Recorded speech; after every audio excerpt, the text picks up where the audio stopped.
150ତମ ବିର୍ସା ମୁଣ୍ଡା ଜୟନ୍ତୀରେ ନୂଆଗାଁ ଉଚ୍ଚ ବିଦ୍ୟାଳୟ ଅଭିଭାବକ ଆମର ଅଂଶୀଦାର କାର୍ଯ୍ୟକ୍ରମ ଅନୁଷ୍ଠିତ। ବାଲିଗୁଡ଼ା 150ତମ ବିର୍ସା ମୁଣ୍ଡା ଜୟନ୍ତୀରେ କନ୍ଧମାଳ ଜିଲ୍ଲା ନୂଆଗାଁ ସରକାରୀ ଉଚ୍ଚ ବିଦ୍ୟାଳୟରେ ଅଭିଭାବକ ଆମର ଅଂଶୀଦାର ଆମେ ଜାଣିବା ଆମେ ଜିଣିବା କାର୍ଯ୍ୟକ୍ରମ ଅନୁଷ୍ଠିତ। ଅନୁସୂଚିତ ଜନଜାତି ଓ ଅନୁସୂଚିତ ଜାତି ଛାତ୍ରଛାତ୍ରୀମାନଙ୍କୁ ଗୁଣାତ୍ମକ ଶିକ୍ଷା ପ୍ରଦାନ କରିବା ମାଧ୍ୟମରେ ଏକ ନିର୍ଦ୍ଦିଷ୍ଟ ସମାଜରେ ସାମାଜିକ ଓ ଅର୍ଥନୈତିକ ପରିବର୍ତ୍ତନ ଆଣିବାରେ ଏକ କଲ୍ୟାଣକାରୀ କାର୍ଯ୍ୟକ୍ରମ। ରାଜ୍ୟର ଭୂମିକା ଓ ଦାୟିତ୍ୱକୁ ବୁଝିବା ପାଇଁ ବିଶେଷ କରି ଛାତ୍ରଛାତ୍ରୀ ଓ ସାଧାରଣ ସମ୍ପ୍ରଦାୟକୁ ସଚେତନ ଓ ଉତ୍ସାହିତ କରିବା ପାଇଁ ବିଦ୍ୟାଳୟରେ ପିଲାଙ୍କ ପାଠପଢ଼ା ବା ଶିକ୍ଷଣ ପ୍ରକ୍ରିୟାରେ ଅଭିଭାବକ ଅଂଶଗ୍ରହଣ ଅତ୍ୟନ୍ତ ଜରୁରୀ ଅଟେ। ଏହି ଉଦ୍ଦେଶ୍ୟରେ କନ୍ଧମାଳ ଜିଲ୍ଲାର ସମସ୍ତ ଏସ୍ଏଡି ବିଦ୍ୟାଳୟର ଛାତ୍ରଛାତ୍ରୀ ଓ ସେମାନଙ୍କ ପିତାମାତାଙ୍କୁ ନେଇ ଏକ ସହଭାଗିତା କାର୍ଯ୍ୟକ୍ରମ ଅନୁଷ୍ଠିତ କରାଯାଉଛି।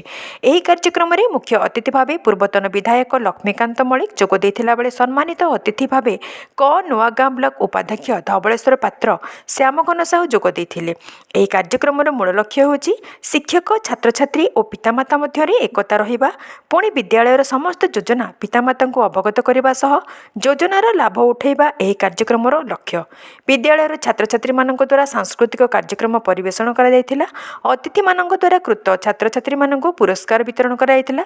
ଉକ୍ତ କାର୍ଯ୍ୟକ୍ରମକୁ ବିଦ୍ୟାଳୟର ପ୍ରଧାନ ଶିକ୍ଷକ ଶ୍ରୀ ମନୋଜ କୁମାର ରଥ ପରିଚାଳନା କରିଥିଲେ। ଅଧ୍ୟୟନରତ ଛାତ୍ରଛାତ୍ରୀ ଅଭିଭାବକ ସମସ୍ତେ ଉପସ୍ଥିତ ଥିଲେ। ପୁଣି ଏହିପରି କାର୍ଯ୍ୟକ୍ରମ ପାଇଁ ସମସ୍ତେ ବେଶ୍ ଖୁସି ଥିଲେ। ବାଲିଗୁଡ଼ାରୁ ପ୍ରମୋଦ କୁମାର ଦଣ୍ଡସେନାଙ୍କ ରିପୋର୍ଟ lokaawaz.in।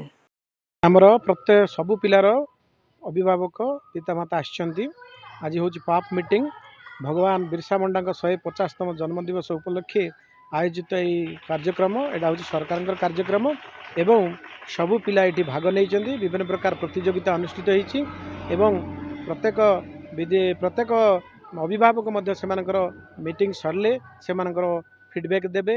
ଆଉ ସରକାର ଆର ମେନ୍ ଥିମ୍ ହେଲା ମୁଁ ଜାଣିବି ବା ଆମେ ଜାଣିବୁ ଏବଂ ଆମେ ଜିଣିବୁ ଏବଂ ସେହି ଥିମ୍କୁ ନଜର କରି ଏବଂ ଭଗବାନ ବିର୍ସା ମୁଣ୍ଡାଙ୍କର ଜନ୍ମତିଥିକୁ ମହା ଆଡ଼ମ୍ବର ସହକାରେ ପାଳନ କରାଯାଉଛି।